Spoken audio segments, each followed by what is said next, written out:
अमेठी दर्पण देखने वाले सभी किसान भाई बहनों को मेरा प्यार भरा नमस्कार। किसान भाइयों, जैसा कि आप सब जानते हैं कि कुछ दिनों से ठंड का कहर जारी है और आसमान में सुबह से ही धुंध छा जाती है।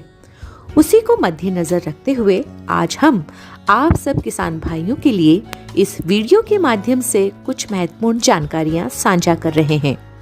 हमें पूरी उम्मीद है कि अन्य जानकारियों की तरह ये जानकारी भी आपकी फसलों की अधिक पैदावार, कम लागत, अधिक गुणवत्ता को सुधारने के साथ ही आपके लिए लाभदायक सिद्ध होगी।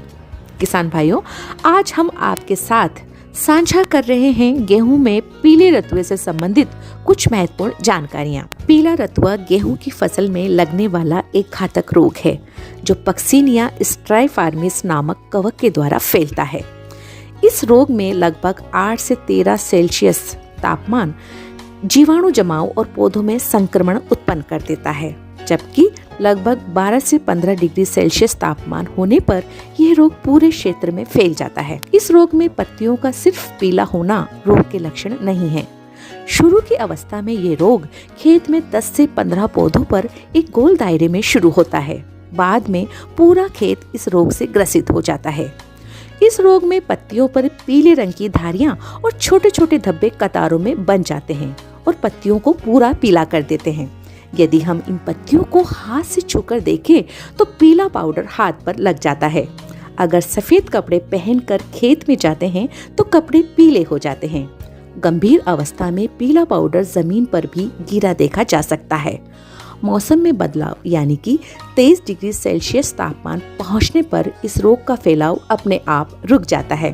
यह रोग छाया और नमी वाले क्षेत्रों में उन खेतों में ज्यादा होता है जहां नाइट्रोजन खाद का ज्यादा और पोटाश का बिल्कुल भी प्रयोग नहीं किया गया होता है। पॉपुलर और सफेदे के आसपास उगाई फसलों में भी ये रोग सबसे पहले दिखाई देता है। अब बात करते हैं पीले रतुए से बचने के उपाय और विधि के बारे में। तो सबसे पहले तो किसान भाइयों को चाहिए कि इस रोग रोधी किस्मों का प्रयोग करें।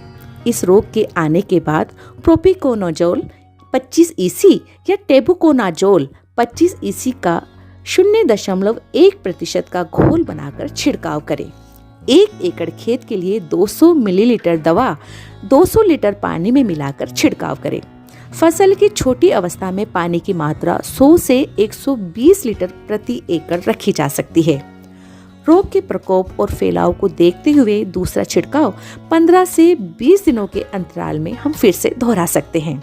यदि बारिश हो रही हो तो छिड़काव नहीं करना चाहिए। तेज धूप में भी छिड़काव नहीं करना चाहिए। पानी और दवा का सही मात्रा में प्रयोग करना चाहिए।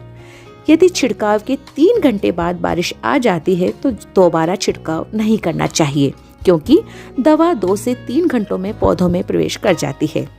फफूंदनाशी खरीदते समय रसीद लेना ना भूलें। किसान भाइयों, हमें पूरी उम्मीद है कि पीले रतुए से जुड़ी ये जानकारी आपके लिए लाभप्रद सिद्ध होगी। महत्वपूर्ण जानकारियों का ये सिलसिला यूं ही बना रहे, इसके लिए हमारे चैनल अमेठी दर्पण को सब्सक्राइब करना ना भूलें। साथ ही बेल आइकन जरूर दबाएं। और मैं हूँ आपके साथ मधु नायक। धन्यवाद।